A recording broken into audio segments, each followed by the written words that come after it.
Decorating your home's walls might seem simple, but there are several factors to consider, which I'll explain in this video. 10 mistakes you should not make when you are going to decorate the walls of your house. The first mistake would be having pictures too far apart or too close together. This mistake is the most common in room decoration and usually occurs when you want to create a set or a collage of pictures. And they end up hung with too much distance between them or perhaps too close together. This mistake, if they are too far apart, can create the feeling that the works are floating and that they have no relation to each other or that they do not form part of a set together.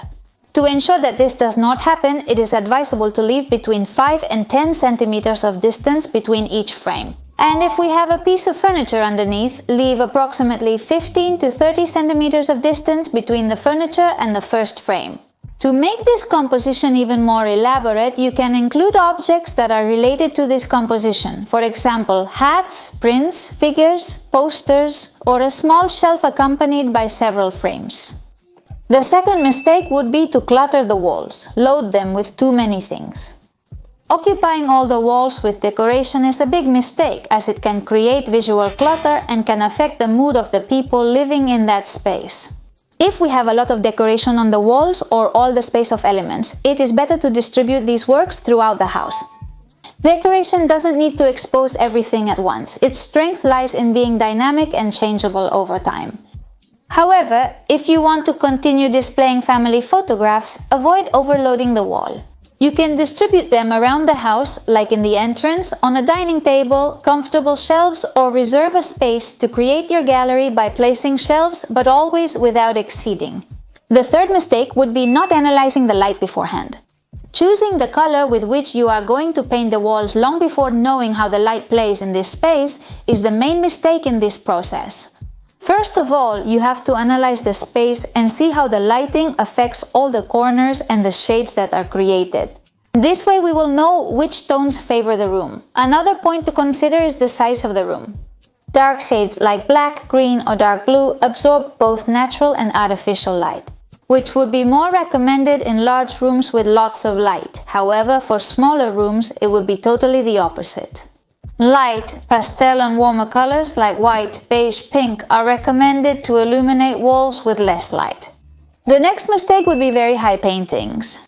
The time comes to hang a painting, and the mistake we usually make most often is to place it at a fairly intuitive height. Let's put it this way, the correct height can vary depending on different factors.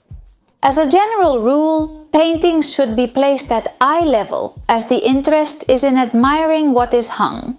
That's why we should have it at eye level. But what's the problem? Not everyone is the same height, so that will depend on our own height. Generally, the most standard measurement for hanging pictures is by dividing the height of the wall into 4 levels, in such a way that the pictures will be in the correct placement on the 3rd level, counting from the floor. However, remember to keep several things in mind. For example, the size of the piece and whether we are going to place one or we want to place a set of pictures. We should plan these things before proceeding to hang them. The next mistake would be not considering the proportion of what we are going to hang. Decorating very large walls with too small pictures or smaller walls with huge pictures are mistakes we can make.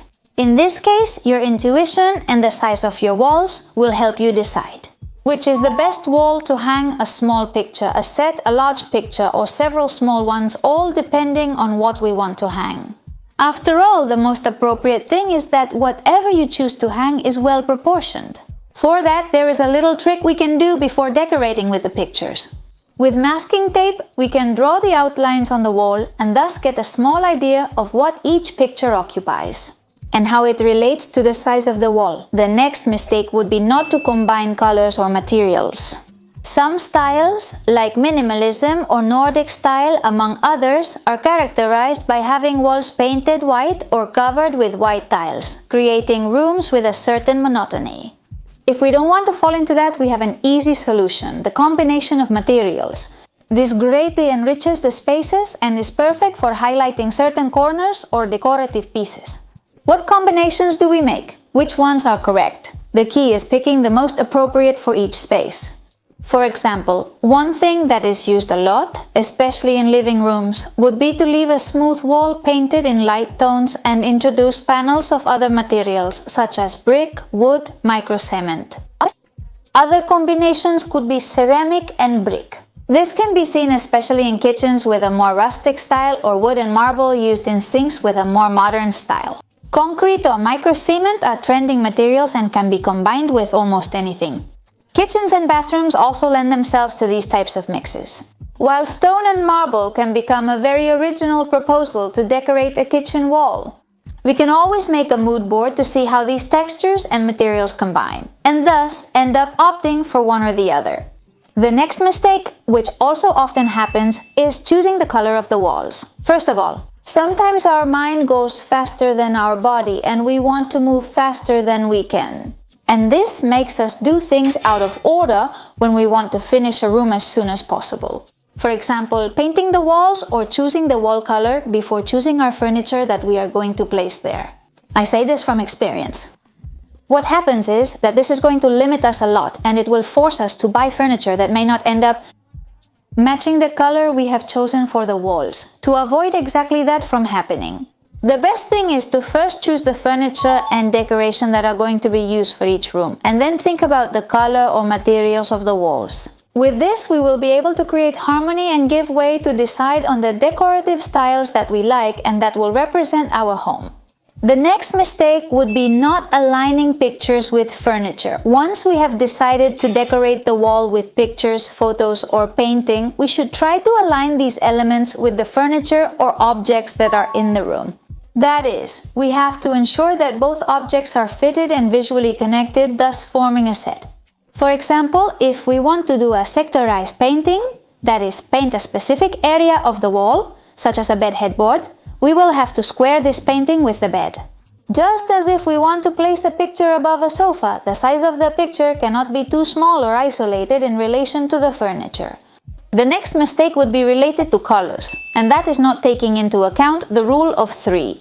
The rule of 3 is a rule that provides us with a guide when choosing colors for our wall. It's called this because it tries to combine 3 different colors that will complement our walls.